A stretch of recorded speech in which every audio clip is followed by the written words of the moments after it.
back to our channel Bhargavi's English, Telugu and Biology classes. Learn with fun. ఇవాళ Telugu grammar day 3 క్లాస్లో ఉన్నాము. ఇవాళ మనము ప్రీవియస్ క్లాస్లో వర్ణమాల గురించి, వర్ణోత్పత్తి స్థాయిల గురించి మనము క్లియర్గా తెలుసుకున్నాము. ఇవాళ భాషా భాగాలు, పార్ట్స్ ఆఫ్ స్పీచ్ గురించి తెలుసుకోబోతున్నాము. ఓకే, పార్ట్స్ ఆఫ్ స్పీచ్, భాషా భాగాలు అనేవి తెలుగులో 5 రకాలు. అవేంటి అంటే నామవాచకము, సర్వనామము, విశేషణము, అవ్యయము మరియు క్రియ. నామవాచకము, నామవాచకము అంటే మనకి ఆల్రెడీ తెలుసు. నామవాచకం అంటే ఏంటి?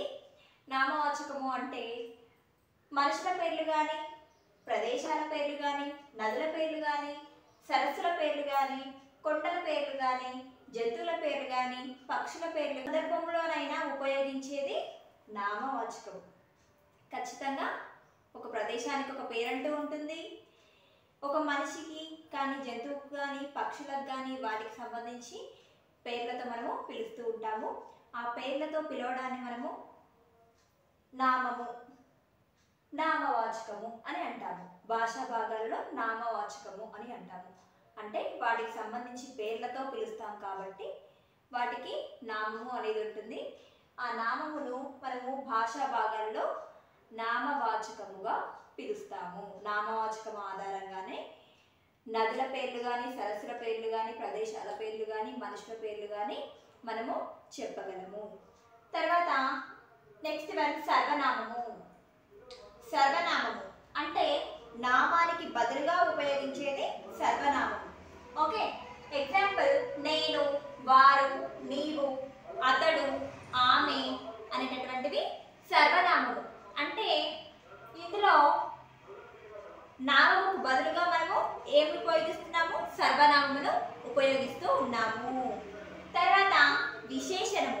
విశేషణము అంటే మనము ఒక వాక్యాన్ని తీసుకున్నట్టయితే ఆ వాక్యంలోని ఆ వాక్యానికి గల గుణాన్ని మనము లక్షణాన్ని తెలియజేసే సందర్భంలో మనం ఉపయోగించేది విశేషణం. ఆ వాక్యానికి సంబంధించి గుణమును మరియు స్వభావమును తెలిపేది విశేషణము.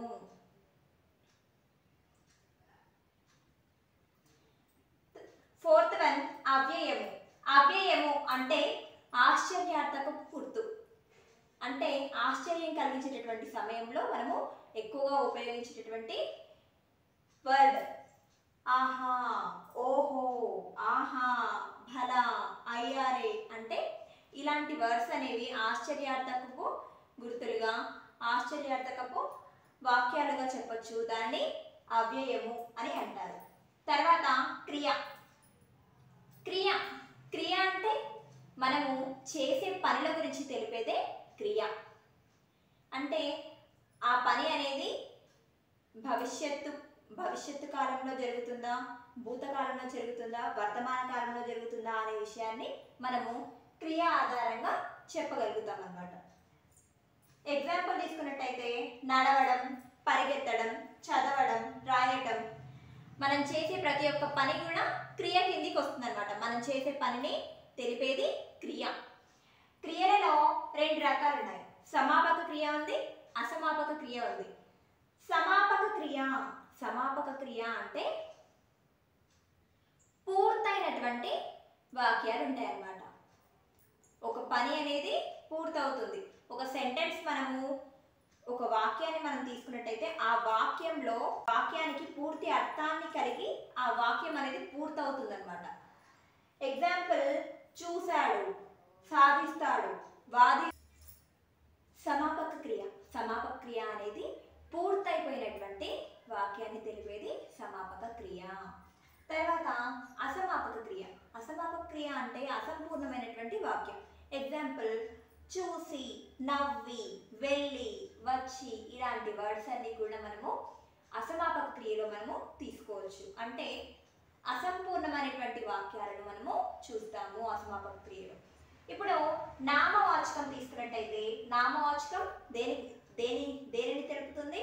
నామవాచకం అనేది మనుషుల పేర్లు కావచ్చు, ప్రదేశాల పేర్లు కావచ్చు, నదుల పేర్లు కావచ్చు, సరస్సుల పేర్లు కావచ్చు, ఇలా ప్రతి ఒక్క వాటి పేర్లను కూడా తెలిపేది నామవాచకం. సర్వనామం. సర్వనామము అనేది నామానికి బదులుగా ఉపయోగించేదే సర్వనామము. అది, ఇది, అక్కడ, ఇక్కడ, అతడు, ఆమె ఇలాంటి వర్డ్స్ అన్ని కూడా సర్వనామంలో ఉపయోగించబడతాయి. విశేషణము. విశేషణము అనేది అక్కడ స్వభావాన్ని మరియు లక్షణాన్ని తెలపడంలో ఉపయోగపడుతుంది. గుణాన్ని తెలపడంలో, స్వభావాన్ని తెలపడంలో. ఎగ్జాంపుల్, సీత అందమైన అమ్మాయి. ఇక్కడ అందమైన అనేది విశేషణం అవుతుంది. పాలు తెల్లగా ఉన్నాయి. తెల్లగా అనేది విశేషణంగా మనము తీసుకోవాలి. అవ్యయము. అవ్యయము అనేది ఆశ్చర్యార్థకపు గుర్తుగా మనము గుర్తుంచుకోవాలి. ఎగ్జాంపుల్స్, ఆహా, ఓహో, అయ్యారే. అంటే ఇలాంటివి కొన్ని సందర్భాలలో ఆశ్చర్యాన్ని కలిగించేటటువంటి వాక్యాలుగా మనము గుర్తుంచుకోవాలి. తర్వాత క్రియ. క్రియ అనేది మనం చేసే పనులను తెలిపేదే క్రియ. అందులో సమాపక క్రియ, అసమాపక క్రియ ఉంటాయి. సమాపక క్రియ అంటే ఏంటి అంటే పూర్తయినటువంటి వాక్యాలను మనం అక్కడ చూస్తాము. అసమాపక క్రియ అంటే సంపూర్ణమైన వాక్యాన్ని చూడము, అసంపూర్ణమైనటువంటి వాక్యాన్ని మనం అక్కడ చూస్తాము. అసంపూర్ణమైనటువంటి క్రియని తెలియచేసేది అసమాపక. చేద్దాము. అసమాపక క్రియలు అనేవి భూతకాలంలో ఎలా ఉంటుంది, వర్తమాన కాలంలో ఎలా ఉంటుంది, భవిష్యత్ కాలంలో ఎలా ఉంటుంది. భూతకాలము అంటే జరిగిపోయినటువంటి కాలాన్ని భూతకాలము అంటారు. వర్తమానము అంటే ప్రస్తుతం జరుగుతున్న విషయాన్ని తెలిపేది వర్తమాన కాలము. భవిష్యత్ కాలము అంటే తర్వాత జరగబోయేదాన్ని తెలిపేది భవిష్యత్ కాలంగా చెప్పవచ్చు. భూతకాలాన్ని క్వార్తకము అని అంటారు. భూతకాలాన్ని క్వార్తకము అని అంటారు. వర్తమాన కాలాన్ని శత్రార్థకము అంటారు. భవిష్యత్ కాలాన్ని ఛేదార్థకము అని అంటారు. భూతకాలాన్ని క్వార్తకము అంటారు. జరిగిపోయిన కాలాన్ని తెలిపినప్పుడు మనము ఎక్కువగా ఏ అక్షరాన్ని మనము దృష్టిలో పెట్టుకోవాలి అంటే ఈ అనే అక్షరాన్ని దృష్టిలో పెట్టుకోవాలి. అంటే ఈ పని అనేది, క్రియ అనేది జరిగిపోయింది, భూతకాలంలోనిది అని మనము చెప్పవచ్చు ఈజీగా. ఎగ్జాంపుల్స్, చూసి, ఆడి, వచ్చి, చదివి, రాసి. అంటే జరిగిపోయినటువంటిది. జరిగిపోయినటువంటి కాలంలోని మనము ఆ వాక్యాన్ని తీసుకున్నట్టయితే ఈ అనే అక్షరంతో మనము ఈజీగా గుర్తించవచ్చు. అంటే ఈతో ఎండ్ అవుతుంది అక్షరం అనేది. చూసి, ఆడి, వచ్చి, చదివి. ఇక్కడ ఇది జరిగిపోయిన కాలాన్ని తెలియజేస్తుంది. మనకి ఇక్కడ ఏ అక్షరంతో ఎండ్ అవుతుంది? సి అన్నప్పుడు ఈ పలుకుతుంది. డి, ఈ అంటే ఈ అనే అక్షరం మనకు వినిపిస్తూ ఉంటుందన్నమాట. అది జరిగిపోయినటువంటి కాలం గురించి తెలిపినట్టుగా. జరిగిపోయినటువంటి కాలం ఏమంటారు? భూతకాలము అంటారు. దాన్ని క్వార్తకము అని కూడా అంటారు. అంటే ఇప్పుడు డెప్త్గా ఎందుకు తెలుసుకుంటున్నాము అంటే మనకు ఎగ్జామినేషన్స్లో, కాంపిటేటివ్ ఎగ్జామినేషన్స్లో అడిగే ఛాన్స్ ఉంటుంది కాబట్టి చెప్తున్నాను. ఓకే, నెక్స్ట్ వర్తమాన కాలము. వర్తమాన కాలము అంటే ప్రస్తుతం జరుగుతున్నటువంటి కాలాన్ని వర్తమాన కాలము అని అంటాము.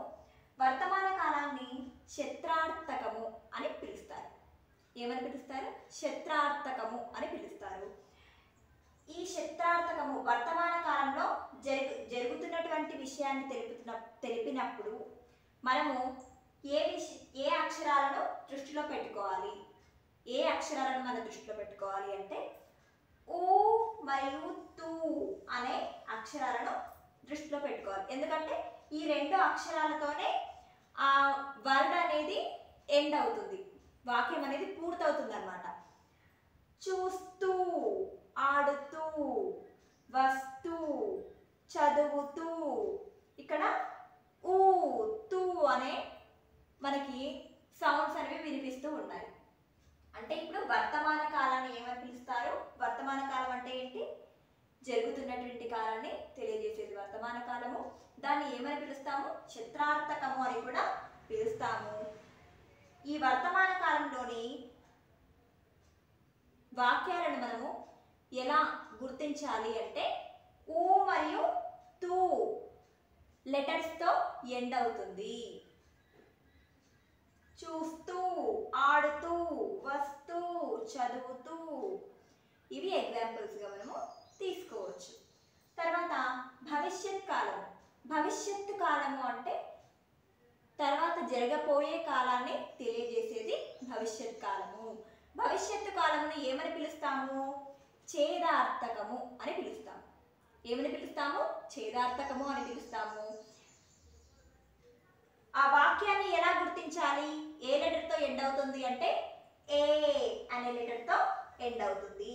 ఎగ్జాంపుల్స్: చూస్తే, ఆడితే, వస్తే, చదివితే, రాస్తే. అంటే మనకు భవిష్యత్ కాలాన్ని తెలియజేసేది భవిష్యత్ కాలము. దాన్ని ఏమని పిలుస్తాము? ఛేదార్థకము అని పిలుస్తాము. ఏ అక్షరంతో ఎండ్ అవుతుంది భవిష్యత్తు కాలము అనేది? ఏ అనే అక్షరంతో ఎండ్ అవుతుంది. క్రియను ఆధారంగా మనము వాక్య భేదాల గురించి తెలుసుకుందాం. క్రియను ఆధారంగా వాక్య భేదాల గురించి తెలుసుకుందాము. వాక్య భేదాలు అనేవి 3 రకాలు: సామాన్య వాక్యము, సంశ్లిష్ట వాక్యము మరియు సంయుక్త వాక్యము. సామాన్య వాక్యము. సామాన్య వాక్యము అంటే ఏంటి అంటే సీత బడికి వెళ్ళింది, సీత బడికి వెళ్ళింది. ఇది సంపూర్ణ వాక్యమా, అసంపూర్ణమైనటువంటి వాక్యమా? ఇది సమాపక క్రియ అనిపిస్తుందా మీకు? అసమాపక క్రియ అనిపిస్తుందా?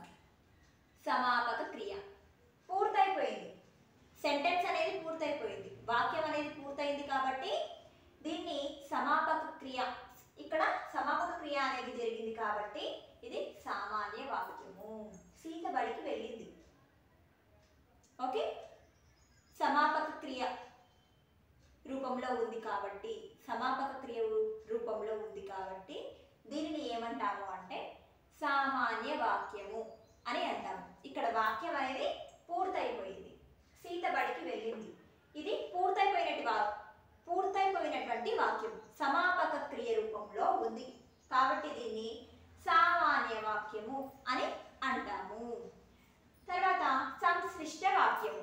సంశ్లిష్ట వాక్యము అనేది ఎలా ఉంటుంది అంటే సీత అన్నం తిని బడికి వెళ్ళింది. సీత అన్నం తిని. వాక్యం పూర్తయిందా? సమాపక క్రియనా, అసమాపక క్రియనా? ఇది అసమాపక క్రియ. బడికి వెళ్ళింది, బడికి వెళ్ళింది అనేది పూర్తయిన వాక్యం అంటే సమాపక క్రియ. ఇక్కడ ఒక అసమాపక క్రియ, సమాపక క్రియ, ఒకటే వర్డ్, ఒకటే సెంటెన్స్లో, ఒక వాక్యంలోని మనము అసమాపక క్రియను చూస్తున్నాము, సమాపక క్రియను చూస్తున్నాము. ఒక వాక్యంలో అసమాపక క్రియ మరియు సమాపక క్రియ ఉన్నట్టయితే దీన్ని సంశ్లిష్ట వాక్యము అని అంటాము. ఎగ్జాంపుల్ మళ్ళీ చూద్దాము. సీత అన్నం తిని బడికి వెళ్ళింది. సీత అన్నం తిని అనేది అసంపూర్ణమైనటువంటి వాక్యము, అసమాపక క్రియ. బడికి వెళ్ళింది అనేది సమాపక క్రియ, సంపూర్ణమైనటువంటి వాక్యము. ఒక వాక్యంలోని ఇక్కడ 2 వాక్యాలను మనం చూస్తున్నాం. అసమాపక క్రియని చూస్తున్నాము, సమాపక క్రియని చూస్తున్నాము. ఇలా ఒక అసమాపక క్రియ మరియు సమాపక క్రియ 2 ఉన్నట్టయితే దీనిని సంశ్లిష్ట వాక్యము అని అంటాము. సంయుక్త వాక్యము. సంయుక్త వాక్యము.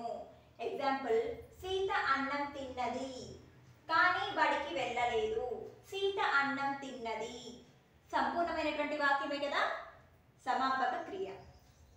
కానీ బడికి వెళ్ళలేదు సంపూర్ణమైనటువంటి వాక్యం, వాక్యం అనేది పూర్తయింది కాబట్టి ఇది సమాపక క్రియ. ఇప్పుడు సంయుక్త వాక్యం అంటే ఇక్కడ ఉన్నటువంటి వాక్యాలు 2 కూడా సంపూర్ణమైనటువంటి వాక్యాలే ఉన్నాయి, సమాపక క్రియ రూపంలోనే ఉన్నాయి కాబట్టి దీన్ని సంయుక్త వాక్యము అని అంటాము. సీత అన్నం తిన్నది కానీ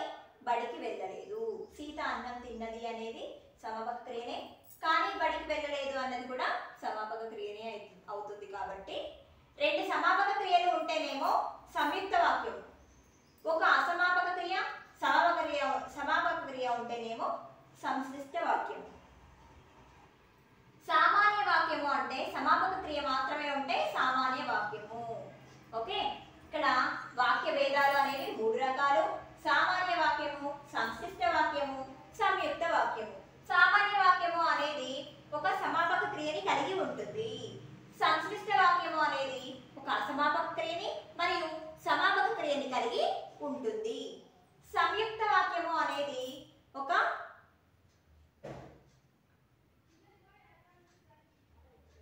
సమాపక క్రియని మరియు సమాపక క్రియ, రెండు సమాపక క్రియలు ఉన్నట్టయితే దాన్ని సంయుక్త వాక్యము అంటారు.